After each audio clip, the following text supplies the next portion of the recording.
TOS Television, your digital first Pan-African news network. I am Abigail Lukmade and this is Africa Now. Intense clash between fighters of ISWAP and the Boko Haram have resulted in multiple casualties on both sides of the warring factions. The clash was reported to have occurred earlier this week at Bakoura Island in Lake Chad. It is believed that the arrival of Boko Haram fighters from Lake Chad and Niger Republic at the Lake Chad Basin is connected with the ongoing supremacy battle between the two terrorist groups. Now, Libyan Prime Minister early on Thursday survived an apparent assassination attempt by unknown assailants, a source close to him said, amid intense factional wrangling over control of the government. The assailants struck Abdul Hamid al-Dabiba's car with several rounds of bullets as he was returning home, driving through the capital Tripoli. The gunmen fled the scene and the incident has been referred for investigation, the source said. Now, away from matters of security. For its role in conflict in the Democratic Republic of Congo's resource-rich Ituri province, the International Court of Justice on Wednesday ruled that Uganda must pay $325 million in reparations to Congo. The ICJ ruled Uganda had violated international norms as an occupying force between 1998 and 2003 and was responsible for the deaths of 10,000 to 15,000 people in the eastern Ituri region. The court's decision is final with no recourse to appeal, but the World Court has no means of enforcing its verdicts. And two prominent Sudanese political figures who held top positions in the civilian administration before a military takeover in October have been arrested, their Forces of Freedom and Change coalition said in a statement on Wednesday. The arrests mark an extension of a crackdown on critics of the military and follow those of dozens of activists linked to a protest movement against the October 25 coup.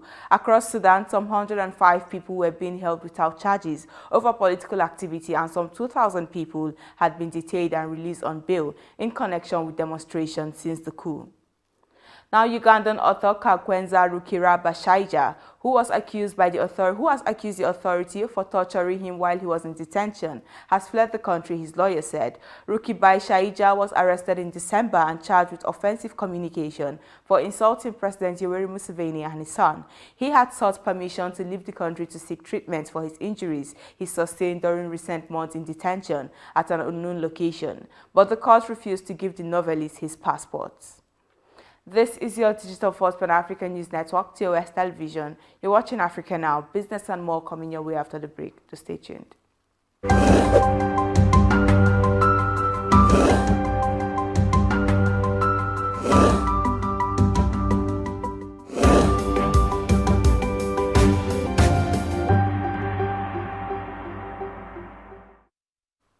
Welcome back in business.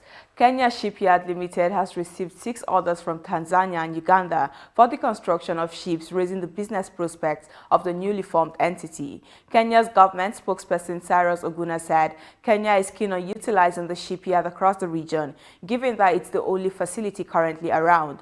The firm is seeking to leverage the 40% tax waiver on shipbuilding equipment by Treasury to increase its operations in the region.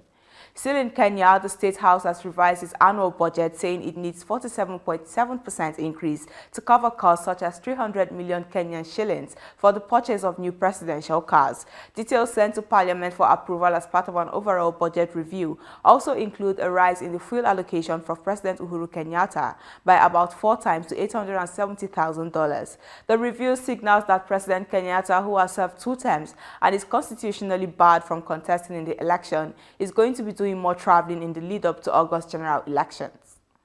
A new study showed that China's investment in sub-Saharan Africa dwarf those of Western governments and multilateral development banks. According to a report by the Center for Global Development think tank, China's development banks provided $23 billion in financing for infrastructure projects in the region from 2007 to 2020. This is more than double the amount lent by the United States, Germany, Japan, and France combined. Now, moving away from business.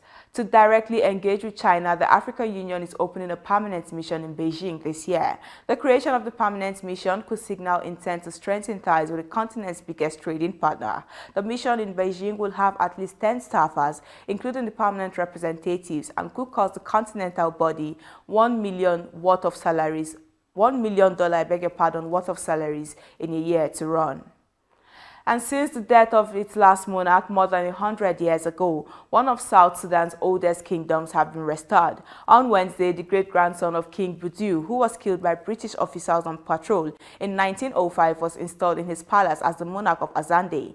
It was an important moment in the history of the Azande people, who say the development is purely promotion of their culture, its preservation and heritage, and not political. And that is Africa Now. For more updates, visit our website at www.tostvnetwork.com. Follow us and like our social media handles on Facebook, Twitter, and Instagram. Remember to subscribe on YouTube. Do stay with us and enjoy more programs on TOS Television Network. I am Abigail Okwade. Thanks for watching.